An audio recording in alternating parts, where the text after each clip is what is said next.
Welcome to MCN and welcome to our first ride of the new Cove 800 Adventure.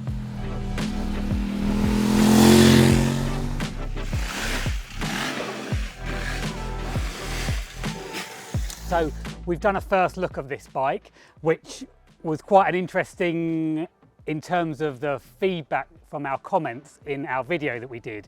Everyone was intrigued by the claimed weight, the claimed horsepower. So before we even get to ride it, we're the first people in the UK to ride the bike, but before we even get there, we wanted to get it on the dyno and we wanted to weigh the bike. So we've had it on the dyno already this morning. So the claimed horsepower of this bike is 94 horsepower. It's coming at 81 brake horsepower at the rear wheel with a semi-knobbly tyre on, if you like, the STR, which you will lose a bit of BHP along the way.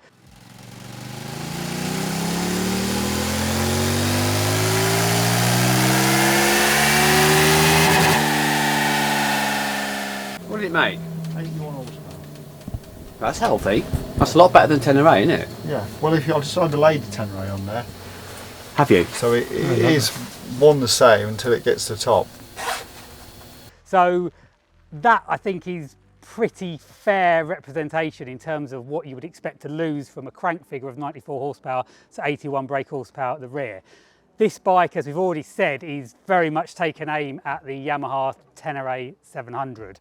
So to put that into perspective, the power of a Tenere with the same STR tyre, because it comes with that bike, on the same dyno is 65 horsepower. So doing your maths, we've got a 16 brake horsepower more from the Cove than the T7. So an interesting start, let's say. The second thing is the claimed weight of the bike. Most of these sort of middleweight adventure bikes, fully fueled, curb weight are coming in excess of 200 kilograms. So the Tenere has a claimed curb weight of 205 kilos. This bike has a claimed curb weight of 185 kilos. So curb weight means kind of fully fueled, ready to ride. It's also got a 20 litre tank, this bike. This has been brimmed. I've got it on the scales. So this is a real telling one. So we've got a good horsepower figure. So, right, I'm just going to get that up. Right, okay. So what have we got, Joseph? We've got 196.4. 196.4. Right, okay. So not the 185 claimed weight, but not terrible. I mean, it's a bit disappointing, I guess, that it's not coming in at 185 kilos, because that is an attractive proposition for this sort of category of bike. But we are looking at best part of 10 kilos lighter than the Tenere. So they're basically the facts. I think it's really important to get those out first thing of the video, just so we understand where we are. Now we're going to ride it. We're planning on going on some motorway, we're going to be doing A roads, B roads, and we're going to do some off-road. So we'll get a real understanding of how the bike works, how that dynamic of that power to weight ratio is going to work, and yeah, we'll report back. Keep on watching. So you completed a fair few miles on the road now, so I feel like I've got a bit of a handle on the bike. Starting with the engine, it's a 79cc parallel twin.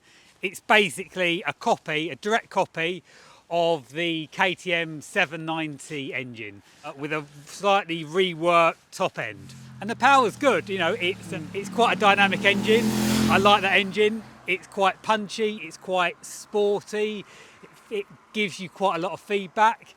I mean, it pulls pretty cleanly from sort of anything from sort of 2,500 RPM, and it feels got a pretty linear sort of, power curve and also torque curve, quite a nice sort of flat torque curve, putting out, as we know, 81 horsepower at the back wheel, a decent level of power and a decent level of torque, as you would expect from a parallel twin. I think it's quite a noisy, mechanically noisy engine. I think the 790 is too, but I think you probably hear it even more because where the 790 has got the underslung fuel tanks, probably covers up a little bit more and changes the acoustics a little bit. So it is quite noisy.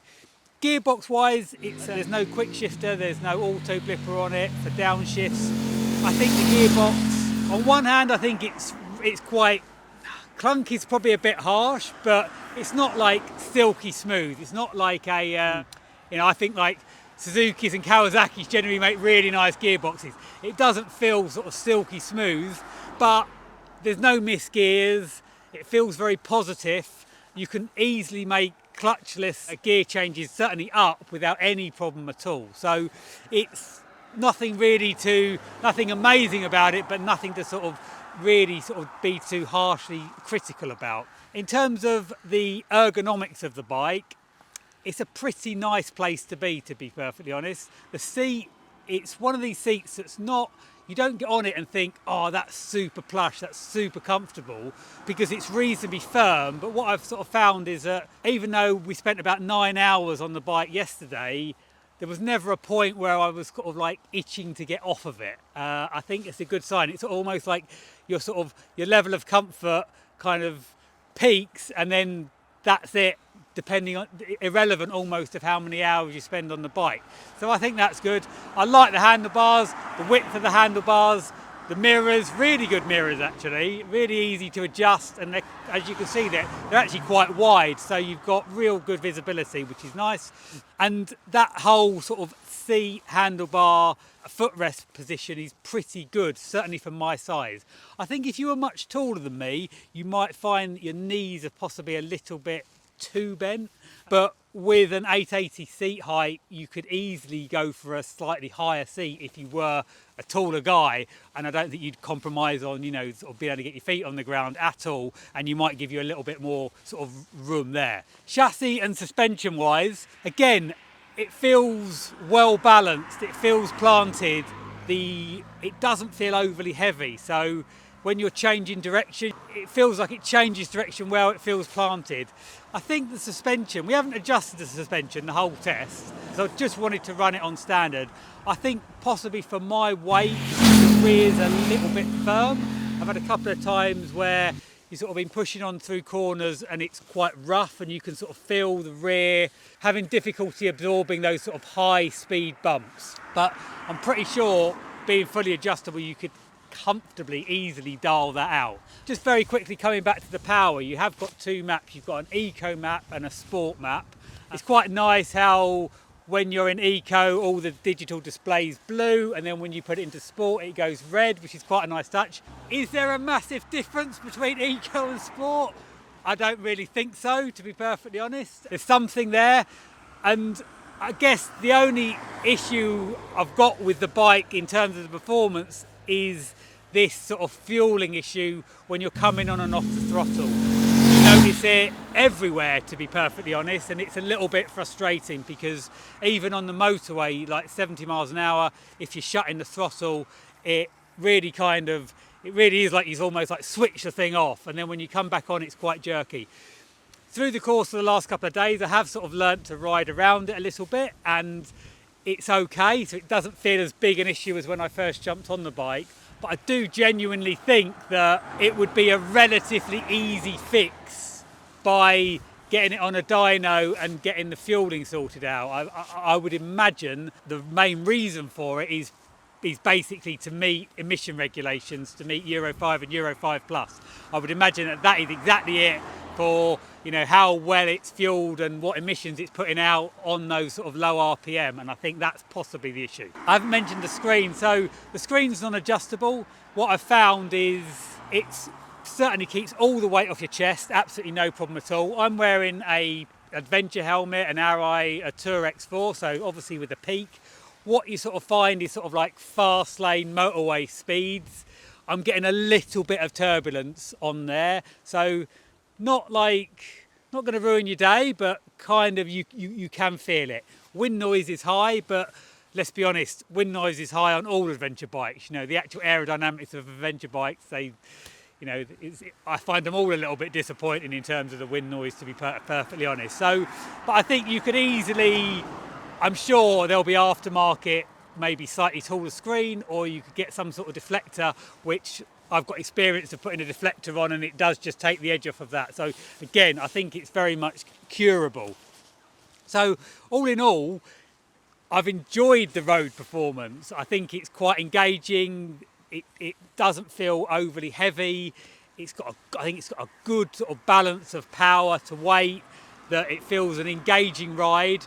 You know, it's not like effortlessly super fast, but I kind of quite like that because you can make good progress, but you know you're making progress. You're having to put the effort in, you're having to put the gear changes in. So for me, I'd happily have a lighter bike with less power that you have to work a little bit harder than something that weighs 250 kilo and is completely effortless, because that's kind of where I am. So all in all, I think road performance is another tick, to be perfectly honest. I think it does everything right. The only issue is just comes down to that fueling. Right, so just done a first fill up on the bike. It's worked out, we've just done to 200 miles so far. We've done 17.2 litres, so it equates to 50.5 miles per gallon.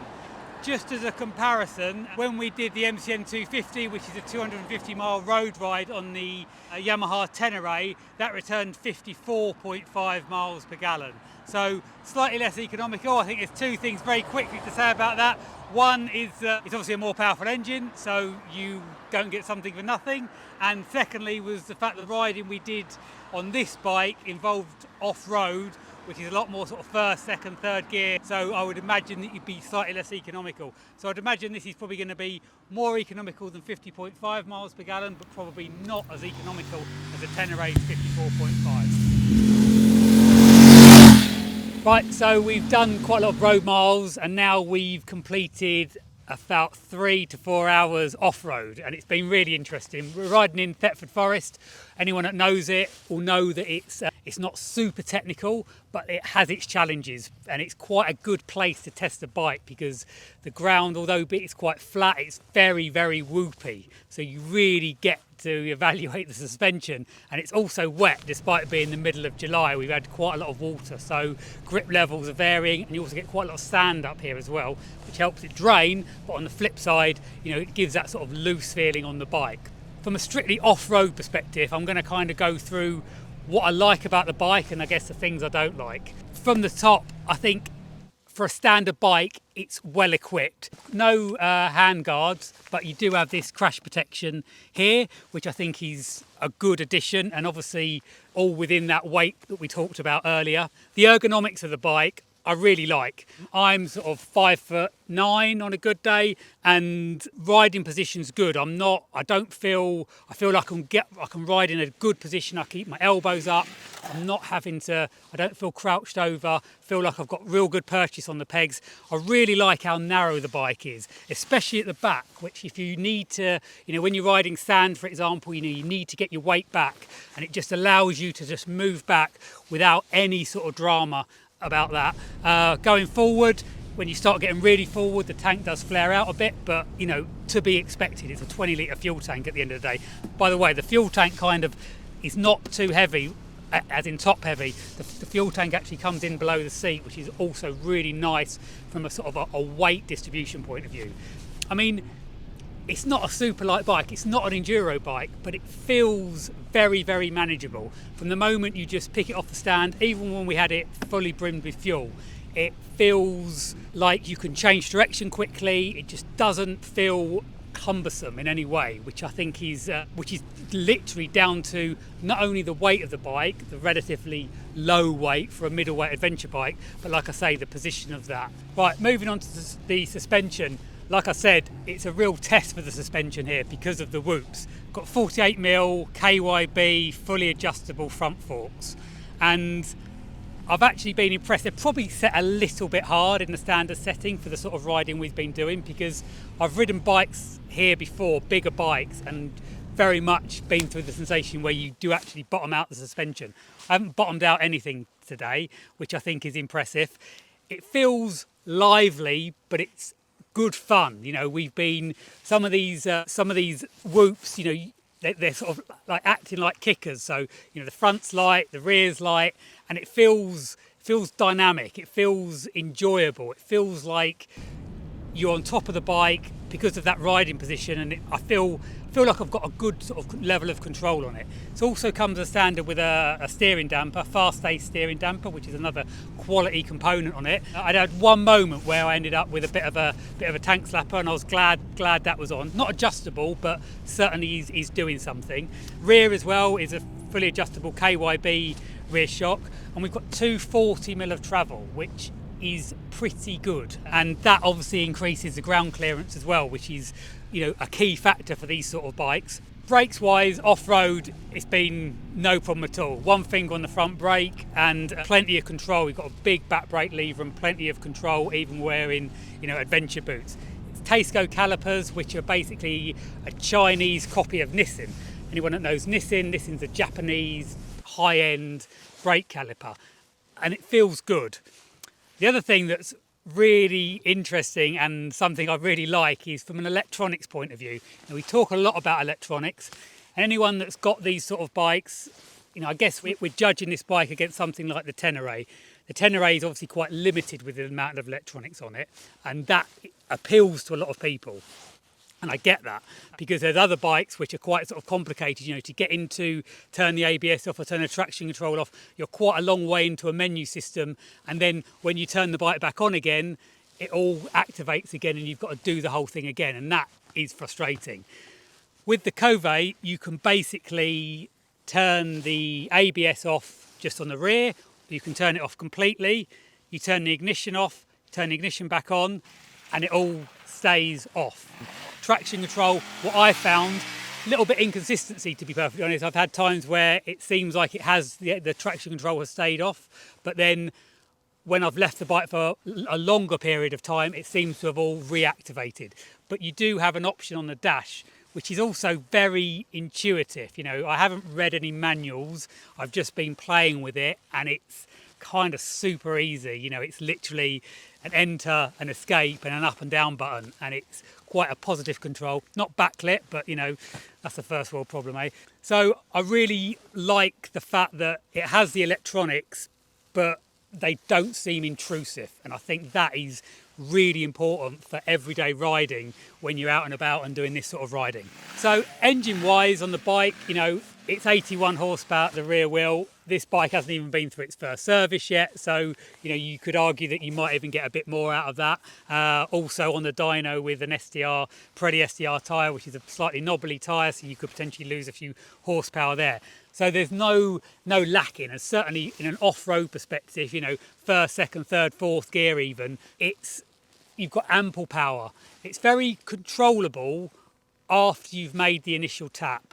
Like my comments from a road point of view, the issue is when you're shutting the throttle, it appears to almost just have too much engine brake in. It really kind of, the bike just sort of really kind of dies on you, and obviously being this much sort of suspension travel, you know, the whole bike sort of feels like it just sort of sinking into the ground. And then when you're trying to pick up the throttle, especially in lower gears, it's quite on off, which is a bit frustrating, to be honest. I mean, throughout the course of the day, I've learnt to sort of ride round it, if you like, and certainly if you're in third gear, fourth gear, the roll-on effect it's much less intrusive. But in first and second, if you're coming on and off the gas, it does feel very, snatchy, I guess is a way to do it. Snatchy coming off and then snatchy coming back on again.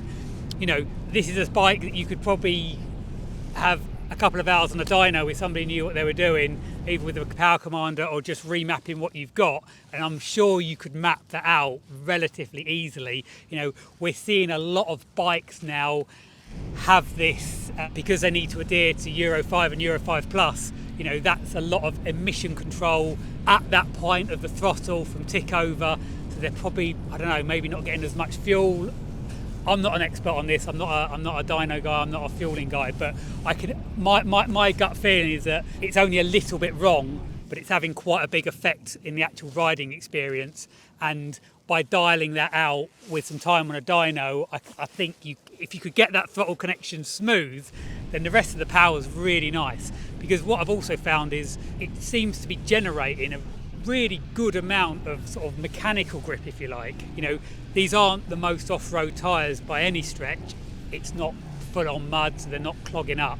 But apart from that initial tap, when you are actually on the gas and you're driving, there's been a few times where I've sort of thought, almost expected it to be spinning. Yes, you can make it spin if you give it a big handful, but when you're sort of just riding more conservatively, but applying the power, you sort of think that it's going to be sort of spinning more, but it isn't. It's digging in, it's driving. So I think the actual sort of geometry of the bike is very good, and combined with, like I've touched on, also the riding position, enabling you to move your weight to where you want it, I think as a package is working really well.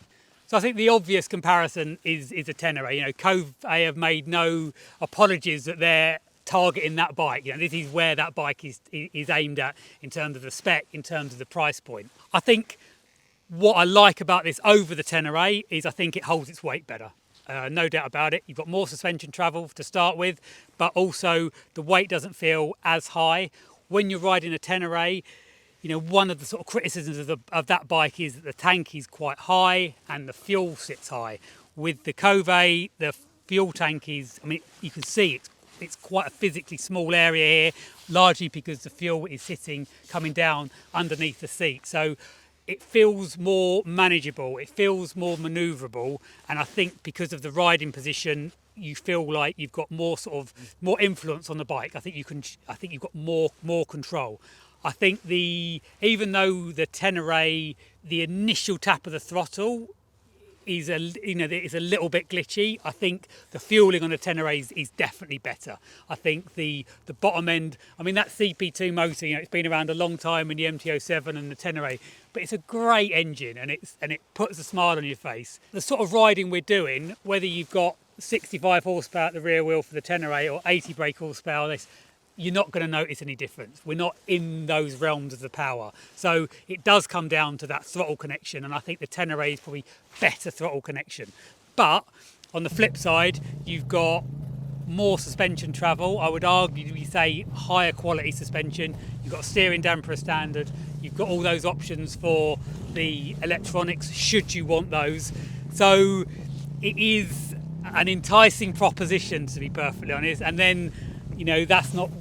But then we also start talking about the price of the bikes. You know, this is probably £2,500 cheaper. So it wouldn't take you £2,500 to potentially fix that sort of bottom end fueling. So definitely food for thought on that one. So this is a 2-day test. We're coming to the end of day one. Tomorrow we're going to do some more off-road, some more motorway, and really try and understand the bike and come back with our conclusion at the end of that. Right, so I've given my impressions after riding on the road and also off-road. So, you know, we've come to the end of 2 days riding. We've done a decent amount of mileage and certainly a decent amount of seat time. So I guess the elephant in the room is that this is a Chinese manufacturer, a bike built in China. I don't want to get into the politics of that side of things. What I will say is that in some ways it's nothing new in terms of manufacturer. BMW build their F800 and 900 GS is built in China. KTM's 790 is built in China, for example. So the question that it then begs is the quality good enough?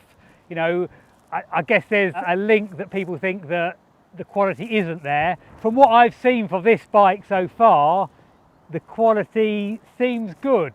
Look, we've only spent 2 days on the bike, but it genuinely has not missed a beat at any point, regardless of stopping, starting, on-road, off-road, electronics, in and out of the maps, in and out of the ABS setting, traction control. Everything has worked exactly as you wanted it to. So that side of things, at this point, we can't criticise in any shape or form. So obviously I did the first look of this bike back at the ABR festival, and we got quite a lot of comments. So I just really want to sort of try and pick up some of those and address some of those. One of those was absolutely servicing, dealer network, you know, very, very important. So speaking to Cove UK, their plan is that initially they will set up a kind of like super hub, if you like, which is going to be based in Oxford. They've gone for a pretty sort of central location, and the idea is that you would get all your servicing, first service, second service done there. And then coming on stream end of this year, beginning of 2025, they're planning on a minimum of 4 more big dealers, so literally north, south, east and west, to cover off your servicing requirements. Right, the bottom line is I've been riding this bike for 2 days and I've had a grin on my face. I've enjoyed its on-road characteristics and I've enjoyed its off-road characteristics in particular. It's given me confidence on the bike, and it's put a smile on my face. I've genuinely enjoyed it. So given the price point, given the spec of the bike, I think it's definitely given the competition, this market, something to think about.